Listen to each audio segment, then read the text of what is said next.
Hi hello ನಮಸ್ಕಾರ ಸ್ನೇಹಿತರೆ. ಏನಪ್ಪ ಆಗ್ತದ ಇಲ್ಲಿ ಫೈನಲಿ ಇಲ್ಲಿ ತೀರ್ಥಾಗೆ ಸುಮ್ನ ಹೊಟ್ಟೆಯಲ್ಲಿ ಮಗು ಇಲ್ಲ, ಮಗು ಸತ್ತೋಗಿದೆ ಅನ್ನೋ ವಿಷಯ ಗೊತ್ತಾಯ್ತಾ. ಆ ಕಡೆ ಸುಭಾಷ್ ಮೇಲೆ ಒರೆಸ್ತಿರೋ ಅಪರಾಧ ಏನು, ಈ ಕಡೆ ಸುಮನ ಸಾಧನಾಗೆ ಕೊಡೋ ಎಚ್ಚರಿಕೆ ಏನು, ಇದನ್ನೆಲ್ಲ ತಿಳ್ಕೋಬೇಕು ಅಂದರೆ ಈಗಲೇ ನಮ್ಮ ಈ ಚಾನಲ್ನ ಸಬ್ಸ್ಕ್ರೈಬ್ ಮಾಡಿ, ಹಾಗೆ ಒಂದು ವಿಡಿಯೋವನ್ನು ಪೂರ್ತಿಯಾಗಿ ನೋಡಿ.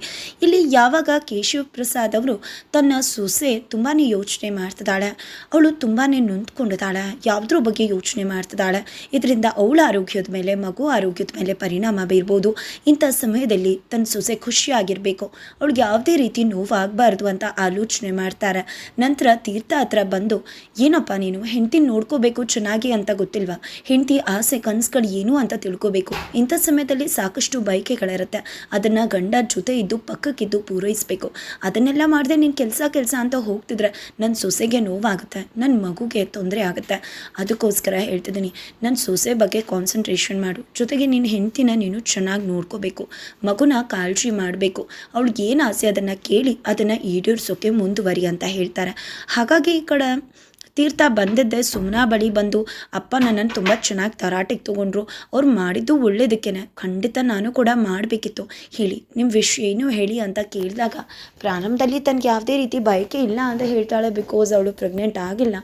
ಆದರೂ ಇಂಥ ಸಮಯದಲ್ಲಿ ಬಯಕೆ ಇಲ್ಲ ಅಂದರೆ ನಾನು ನಂಬೋದಿಲ್ಲ, ಪ್ರತಿಯೊಬ್ಬರಿಗೂ ಕೂಡ ಬಯಕೆ ಇರುತ್ತೆ ಪ್ರೆಗ್ನೆಂಟ್ ಲೇಡೀಸ್ಗೆ ಅಂತ ತೀರ್ಥ ಹೇಳಿದಾಗ, ಪ್ರೆಗ್ನೆಂಟ್ ಲೇಡಿಯಾಗಿ ಬಯಕೆ ಇಲ್ಲದೇ ಇದ್ದರು ಸುಮ್ಮನೆ ಒಂದು ಹೆಣ್ಮಕ್ಳಾಗಿ ತನಗೆ ಏನಿದೆ ಆ ಆಸೆನ ತೀರ್ಥ ಹತ್ರ ಹೇಳ್ಕೊತಾಳೆ.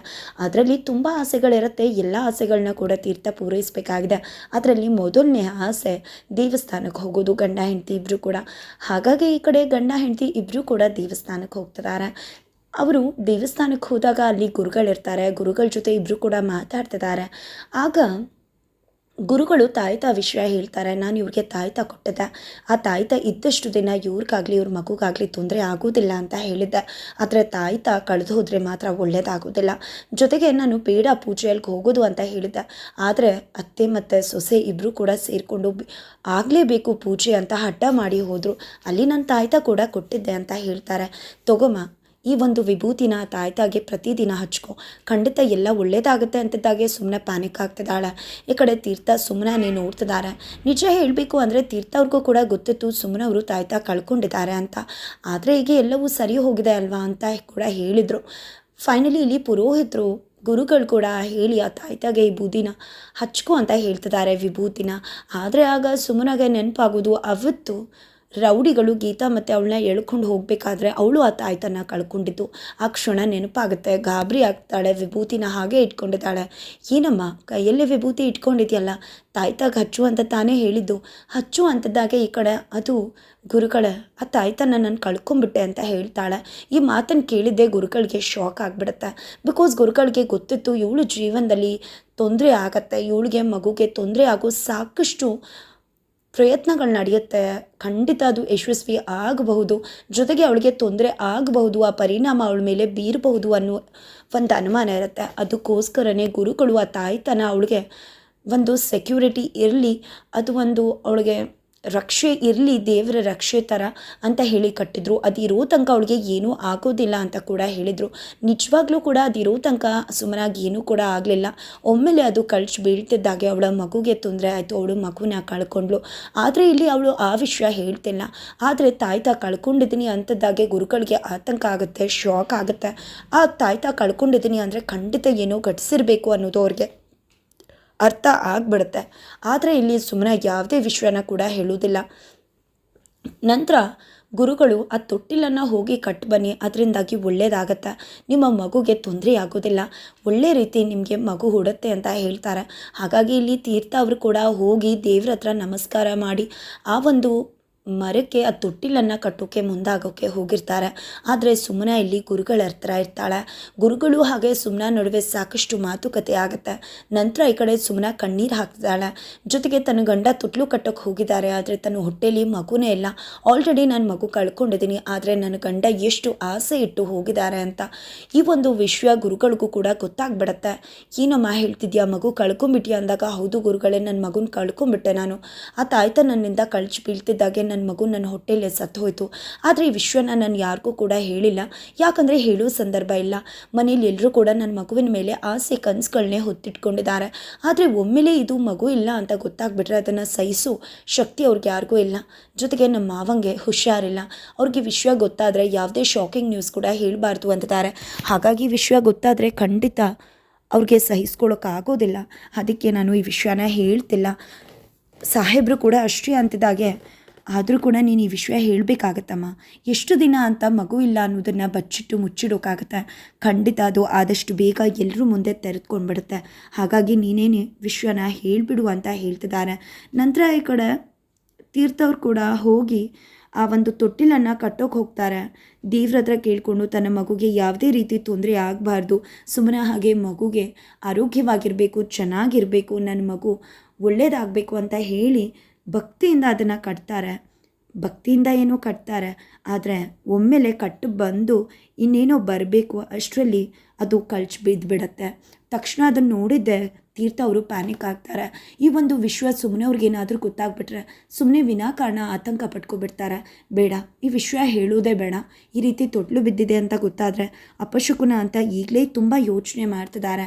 ಇನ್ನೂ ಕೂಡ ಯೋಚನೆ ಮಾಡೋಕ್ಕೆ ಶುರು ಮಾಡಿಬಿಡ್ತಾರೆ. ಈ ವಿಷಯನ ಅವ್ರಿಗೆ ಹೇಳೋದೇ ಬೇಡ ಅಂತ ತೀರ್ಥ ತೀರ್ಮಾನ ಮಾಡಿ ಮತ್ತೆ ತೊಟ್ಲನ್ನು ಕಟ್ಟಿ ಒಳ್ಳೇದು ಮಾಡಪ್ಪ ಅಂತ ಕೇಳ್ಕೊತಾರೆ. ಈ ಕಡೆ ಗುರುಗಳು ಆದಷ್ಟು ಬೇಗ ವಿಷಯನ ಹೇಳ್ಬಿಡಮ್ಮ ಅಂತ ಆಶೀರ್ವಾದ ಮಾಡ್ತಾರೆ. ಇದೆಲ್ಲ ಒಂದು ಕಡೆ ಆಗ್ತಾ ಇದ್ರೆ ಆ ಕಡೆ ಪಾಪ ಸುಭಾಷ್ ತಪ್ಪೇ ಮಾಡದೇ ಇದ್ದರು ಈ ಕಡೆ ಅವನ ಮೇಲೆ ಆಪಾದನೆ ಮಾಡಬೇಕು, ಅವನು ಕೆಲಸದಿಂದ ಅವನ್ನ ವಾಕೌಟ್ ಮಾಡಿಸ್ಬೇಕು ಅಂತ ಸಾಧನ ಪಿತೂರಿ ಮಾಡಿ ಒಂದು ಫೈಲನ್ನು ತಾನೇ ಎಕ್ಸ್ಚೇಂಜ್ ಮಾಡಿಸಿ ಸುಭಾಷ್ ಯಾವುದೋ ಫೈಲನ್ನು ಕೊಡೋ ಹಾಗೆ ಮಾಡಿರ್ತಾಳೆ. ಹಾಗಾಗಿ ಇದರಿಂದಾಗಿ ಕಂಪ್ನಿಗೆ ಲಾಸ್ ಆಗುತ್ತೆ. ಯಾವತ್ತೂ ಕೂಡ ಸಾಧನ ದುಡ್ಡನ್ನು ವಿಷಯವಾಗಿ ನೋಡೋದಿಲ್ಲ, ಜಸ್ಟ್ ಅವಳು ವಿನ್ ಆಗಬೇಕಷ್ಟೆ. ಈಗಲೂ ಕೂಡ 25 ಕೋಟಿ, ನಾಟ್ 25 ಲಕ್ಷ, 25 ಕೋಟಿ ಲಾಸನ್ನು ಕಂಪ್ನಿಗೆ ಮಾಡೋಕ್ಕೆ ಮುಂದಾಗಿದ್ದಾಳೆ, ಮಾಡ್ತಾಳೆ ಕೂಡ. ಬಿಕಾಸ್ ಅವಳಿಗೆ ಕೆಲಸ ಆಗಬೇಕು, ಸುಭಾಷ್ ಅಲ್ಲಿರಬಾರ್ದು, ಅದೊಂದೇ ಇಂಟೆನ್ಷನ್ ಅವಳಿಗೆ. ಹಾಗಾಗಿ ಅವಳು ಸುಭಾಷ್ ಕೈಯಿಂದ ಒಂದು ದೊಡ್ಡ ಬ್ಲಂಡರ್ನೇ ಮಾಡಿಸ್ಬಿಡ್ತಾಳೆ. ಇದರಿಂದಾಗಿ ಕಂಪ್ನಿಗೆ 25 ಕೋಟಿ ನಷ್ಟ ಆಗ್ತದೆ. ಈ ಕಡೆ ಮನೇಲಿ ಎಲ್ಲರೂ ಕೂಡ ಇದ್ದಾರೆ. ಆಲ್ರೆಡಿ ಅದಕ್ಕೂ ಮುನ್ನ ಸುಮನ ಸಾಧನಾಗೆ ಎಚ್ಚರಿಕೆ ಕೊಟ್ಟಿದ್ಲು. ಬಿಕಾಸ್ ಸುಭಾಷ್ ಬಂದು ಅದಕ್ಕೆ ನನ್ನಿಂದ ಕೆಲಸ ಆಗೋದಿಲ್ಲ, ನನಗೆ ಬರೋದಿಲ್ಲ, ಅದಕ್ಕೆ ಬೈದ್ಬಿಟ್ರು ನನ್ನ, ಹಾಗೆ ಹೀಗೆ ಅಂತ ಅವ್ರದ್ದೇನೂ ತಪ್ಪಿಲ್ಲ, ನಾನು ಕೂಡ ಅದೇ ರೀತಿ ಮಾಡಿದೆ, ನನಗೆ ಕೆಲಸ ಬರೋದಿಲ್ಲ ಅಂತ ಹೇಳ್ತಿದ್ರೆ ಇದೆಲ್ಲವೂ ಕೂಡ ಸಾಧನ ಪಿತೂರಿ ಅನ್ನೋದು ಗೊತ್ತಿರುತ್ತೆ. ಹಾಗಾಗಿ ನೀನು ಸುಭಾಷ್ಗೇನಾದ್ರು ತೊಂದರೆ ಕೊಟ್ಟರೆ ಖಂಡಿತ ನಿನಗೆ ಉಳಿಗಾಲ ಇರೋದಿಲ್ಲ ಅಂತ ಎಚ್ಚರಿಕೆ ಕೊಟ್ಟರೆ ಏನು ನನ್ನ ಹತ್ರ ಚಾಲೆಂಜ್ ಮಾಡ್ತಾ ಇದೆಯಾ ನೀನು? ಒಂದು ಕೊಲೆ ಮಾಡಿಸಿರೋಳಿಗೆ ಇನ್ನೊಂದು ಕೊಲೆ ಮಾಡಿಸೋದೇನು ಕಷ್ಟ ಅಲ್ಲ ಅಲ್ವಾ? ಅಂತಿದ್ದಾಗೆ ಮಾವಂಗೆ ಹುಷಾರಿರೋ ತನಕ ಅಷ್ಟೇ ನಿನಗೆ ಆಯಸ್ಸು, ಆನಂತರ ನಿನ್ನ ಕಾಪಾಡೋಕ್ಕೆ ಯಾರೂ ಬರೋದಿಲ್ಲ. ನಂಗೆ ತುಂಬ ಚೆನ್ನಾಗಿ ಗೊತ್ತು, ತುಂಬ ಬಾರಿ ನಿನ್ನನ್ನು ಸಾಯಿಸೋಕ್ಕೂ ಕೂಡ ಮುಂದಾಗಿದೆ ಅಂತ. ಇದೇನು ಹೊಸ್ತಲ್ಲ. ಆದರೆ ಒಂದಂತೂ ತಿಳ್ಕೊ, ಒಮ್ಮೆ ಸುಭಾಷ್ ಬಂದು ನನ್ನ ಹತ್ರ ಅದಕ್ಕೆ ನನ್ನ ಕೈಲಿ ಆಗಲ್ಲ, ಕೆಲಸ ಮಾಡೋಕ್ಕಾಗಲ್ಲ ಅಂತ ಹೇಳಿದ್ರೆ ಅವತ್ತೇ ನಿನ್ನ ಕತೆ ಫಿನಿಶ್ ಆಗಿಬಿಡತ್ತೆ. ನಾನು ಏನು ಮಾಡಬೇಕು ಅದನ್ನು ಮಾಡಿಬಿಡ್ತೀನಿ ಅಂತ ಹೇಳಿ ಸಾಧನಾಗೆ ಎಚ್ಚರಿಕೆ ಕೊಟ್ಟಿರ್ತಾಳೆ ಸುಮನ. ಆದರೆ ಫೈನಲಿ ಇಲ್ಲಿ ಮನೆಗೆ ಬರ್ತಿದ್ದಾಗೆ ಮನೇಲಿ ಎಲ್ಲರೂ ಕೂಡ ಇದ್ದಾರೆ. ಅತ್ತೆ, ಮಾವ, ತೀರ್ಥ, ಸುಭಾಷ್, ಚಿಟ್ಟೆ, ಹಾಗೆ ಜೈ, ಜಾನು, ಸುಮನ, ತೀರ್ಥ ಎಲ್ಲರೂ ಕೂಡ ಇದ್ದಾರೆ. ಎಲ್ಲರೂ ಕೂಡ ಇರೋ ಸಮಯದಲ್ಲೇ ಸಾಧನ ಮಾವಂಗೆ ಒಂದು ವಿಷಯನ ಹೇಳಿ ಶಾಕ್ ಕೊಡೋಕೆ ಎಲ್ರಿಗೂ ಕೂಡ ಮುಂದಾಗಿದ್ದಾಳೆ. ಮಾವ ನಿಮ್ಮ ಹತ್ರ ಒಂದು ವಿಷಯ ಮಾತಾಡಬೇಕು ಅಂದಾಗ ಏನಮ್ಮ ಹೇಳು ಅಂತ ಕೇಳ್ತಿದ್ದಾರೆ. ಆಫೀಸಲ್ಲಿ ಒಂದು ಬಿಗ್ ಬ್ಲಂಡರ್ ಆಗಿದೆ, ತುಂಬಾ ದೊಡ್ಡ ಪ್ರಾಬ್ಲಮ್ ಆಗಿದೆ, ತುಂಬಾ ಲಾಸ್ ಆಗಿದೆ ಅಂತ ಹೇಳ್ತಿದ್ದಾರೆ. ಏನು ಮಾತಾಡ್ತಿದ್ಯಾ ಅಂತ ಎಲ್ಲರೂ ಕೂಡ ಶಾಕ್ ಆಗಿ ಕೇಳ್ತಿದ್ರೆ, ಹೌದು ಮಾವ 25 ಕೋಟಿ ಕಂಪ್ನಿಗೆ ಲಾಸ್ ಆಗಿದೆ ಅಂತಾರೆ. ಎಲ್ಲರೂ ಕೂಡ ಬಾಯಿ ಮೇಲೆ ಬೆರಳಿಟ್ಕೋತಿದ್ದಾರೆ, ಶಾಕ್ ಆಗ್ತಿದ್ದಾರೆ. ಈ ಕಡೆ ಕೇಶವ್ ಪ್ರಸಾದ್ ಅವರಂತೂ ಏನು ಹೇಳ್ತಿದ್ಯಾ ಸಾಧನ ನೀನು? 25 ಕೋಟಿನ 25 ಕೋಟಿ ಕಂಪ್ನಿಗೆ ಲಾಸ್ ಆಗಿದೆಯಾ ಅಂತದಾಗೆ, ಹೌದು ಮಾವ 25 ಕೋಟಿ ಲಾಸ್ ಆಗಿದೆ ಅಂತಾರೆ. ಅದು ಹೇಗೆ ಸಾಧ್ಯ 25 ಕೋಟಿ ಲಾಸ್ ಆಗೋದಕ್ಕೆ ಅಂದಾಗ, ಅದು ಸುಭಾಷಿಂದ ಮಾವ, ಸುಭಾಷಿಂದಾನೆ ಈ ಒಂದು ತೊಂದರೆ ಆಗಿದ್ದು, ನಮಗೆ 25 ಕೋಟಿ ಲಾಸ್ ಆಗಿದ್ದು ಅಂತದಾಗ ಈ ಕಡೆ ಸುಭಾಷ್ ಶಾಕ್ ಆಗ್ತಾನೆ, ಸುಮ್ಮನ ಶಾಕ್ ಆಗ್ತದಾಳೆ. ಅವಳು ಗೊತ್ತಾಗ್ತದೆ ಇದು ಎಲ್ಲವೂ ಕೂಡ ಇವಳದೇ ಆಟ ಅಂತ. ಏನು ಹೇಳ್ತಿದ್ಯಮ್ಮ, ಸುಭಾಷಿಂದ 25 ಕೋಟಿ ಲಾಸ್ ಆಯಿತಾ ಅಂದಾಗ, ಹೌದು ಮಾವ, ಸುಭಾಷ್ ಯಾವುದೋ ಫೈಲ್ನ ತೊಗೊಂಡು ಹೋಗಿ ಇನ್ಯಾವುದೋ ಫೈಲ್ನ ತೊಗೊಂಡು ಹೋದ, ಅದರಿಂದಾಗಿ ನಮಗೆ ಈ 25 ಕೋಟಿ ಲಾಸ್ ಆಗಿದೆ, ಅದರಿಂದಾಗಿ ತುಂಬಾ ಪ್ರಾಬ್ಲಮ್ಸ್ ಆಯಿತು ಅಂತ ಹೇಳ್ತಿದ್ದಾಳೆ. ಅದರಿಂದಾಗಿ ಏನು ಮಾಡಬೇಕು ಏನು ಅಂತ ಗೊತ್ತಾಗ್ತಿಲ್ಲ. ಈ ಕಡೆ ಅಪ್ಪ ಅಂತೂ ಸುಭಾಷ್ ಮೇಲೆ ಹವ್ವಾರಿ ಹವಾರ್ತಿದ್ದಾರೆ. ಈ ಕಡೆ ಸುಭಾಷ್ ತಲೆ ತಗ್ಸಿ ನಿಂತ್ಕೋಬೇಕಾಗಿದೆ. ಆದರೆ ಸುಮನಾ ಮಾತ್ರ ಸುಭಾಷ್ ಪರ ಇದ್ದಾಳೆ. ಆದರೆ ಸಾಧನ ಮಾತ್ರ ಸುಭಾಷ್ನ ಹೇಗೆ ಹೊರಗಡೆ ಇಡ್ಬೋದು ಎಲ್ಲ ಪ್ರಯತ್ನ ಮಾಡಿದಾಳೆ. 25 ಕೋಟಿ ಕೂಡ ಲಾಸ್ ಮಾಡ್ಕೊಂಡಿದ್ದಾಳೆ. ಫೈನಲಿ ಅವಳು ಅಂದ್ಕೊಂಡಾಗೆ ಸುಭಾಷ್ ಕಂಪ್ನಿಯಿಂದ ವಾಕೌಟ್ ಆಗ್ತಾನೆ. ಈ ಕಡೆ ಸುಮನಾ ಅವಳ ಪಿತೂರಿನ ಉಲ್ಟಂ ಪಲ್ಟ ಮಾಡ್ತಾಳೆ.